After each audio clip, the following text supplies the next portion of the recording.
ભારતની ગુલામી માટે ક્ષત્રિયોને જવાબદાર ગણાવ્યા। માણસા ખાતે ક્ષત્રિય સમાજના કાર્યક્રમનું આયોજન કરાયું હતું। જયરાજસિંહના નિવેદનથી હાજર આગેવાનોએ નારાજગી વ્યક્ત કરી।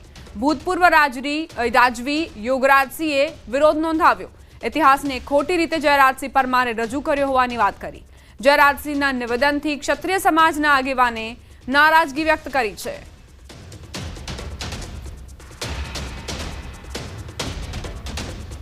જે વાત કરવામાં આવે છે બ્રાહ્મણ ક્ષત્રિય વૈશ્ય શૂદ્રની વાત કરું 5 મિનિટ સાંભળજો તો આવી જશે થોડી બાપુ આપણે વિનંતી છે 5 મિનિટ સાંભળો બરાબર મારી વાત સાંભળો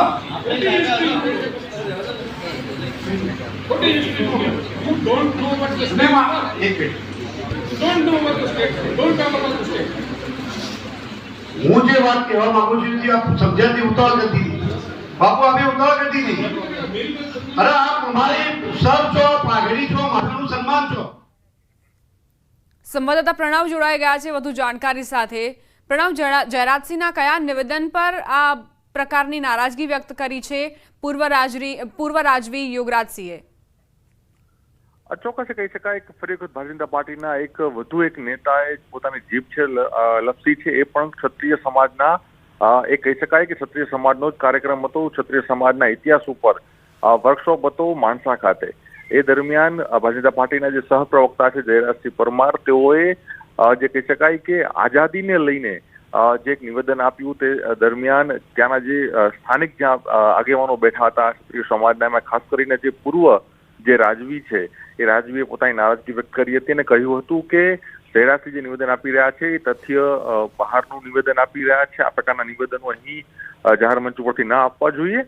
તેને લઈને જ કહી શકાય એક સમય માટે જયરાજસિંહ પરમાર અને આ દ્રશ્યોમાં પણ જોવા મળી રહ્યું છે કે જે અન્ય જે પૂર્વ રાજવી છે તે ત્યાં બંને વચ્ચે ઉગ્ર બોલાચાલી પણ થઈ હતી।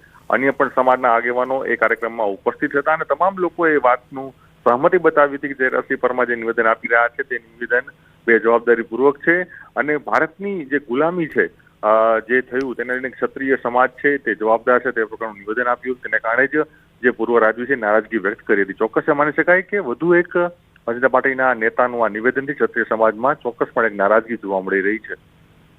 પ્રણવ, જયરાજસિંહ આ વિડીયોમાં એવું કહેતા પણ નજરે પડી રહ્યા છે કે મારી આખી વાત સાંભળો બાપુ, પહેલા મારી વાત સાંભળી લો પછી તમે તમારી પ્રતિક્રિયા આપો। એ કયા ભાવાર્થમાં કહી રહ્યા છે? એ ચોક્કસ જે રીતે વિડીયો સોશિયલ મીડિયામાં વાયરલ થયો છે કે ગઈકાલે જ જે કહી શકાય કે માણસા ખાતે ક્ષત્રિય સમાજના ઇતિહાસને લઈને એક આખો કાર્યક્રમ યોજાયો હતો। તેની અંદર ક્ષત્રિય સમાજના અલગ અલગ જે આગેવાનો છે તે ઉપસ્થિત હતા। તેની અંદર ખુદ જયરાજસિંહ પોતે સ્પીચ દેવા માટે ઉભા થાય છે અને તે દરમિયાન જયરાજસિંહ જે પોતાની વાત છે તે આઝાદીને લઈને પોતાની વાત મૂકી રહ્યા હતા અને એ તથ્યો મૂકી રહ્યા હતા કે જે ક્ષત્રિય સમાજ છે અન્ય જે સમાજો છે તેની વાત છે તે કરી રહ્યા હતા। એ સમયે જ જે કહી શકાય કે જે પૂર્વ રાજવી છે યુવરાજસિંહ તે ઉભા થાય છે અને કહે છે કે જયરાજસિંહ આપે જે નિવેદન આપી રહ્યા છો તે નિવેદન ખોટું છે, પેલા તથ્યોને સાંભળવા જોઈએ, તથ્યોને વાંચવા જોઈએ। તો તેની સામે પ્રત્યુત્તરમાં જયરાજસિંહ પણ જે રીતે વિડીયોમાં આવી રહ્યું છે કે વિડીયોમાં તેઓ સ્પષ્ટપણે કહી રહ્યા છે કે જે હું વાત કહેવા માંગી રહ્યો છું એ વાત અલગ પ્રકારની છે અને હું મારી વાતને સ્પષ્ટતા કરવા માંગુ છું, પરંતુ એ સમગ્ર મામલે એકબીજા વચ્ચે બોલાચાલી થાય છે અને એ સમયે જ સમગ્ર જે કહી શકાય કે તમામ લોકો ત્યાંથી આખો કાર્યક્રમ પૂર્ણ કરીને બધા લોકો બહાર નીકળી જાય છે। પરંતુ ચોક્કસ એક આ વિડીયો છે સોશિયલ મીડિયામાં વાયરલ થયો છે અને ચોક્કસ એ માની છે કે આ વિડીયોના કારણે એક નવો વિવાદ ઉભો થશે।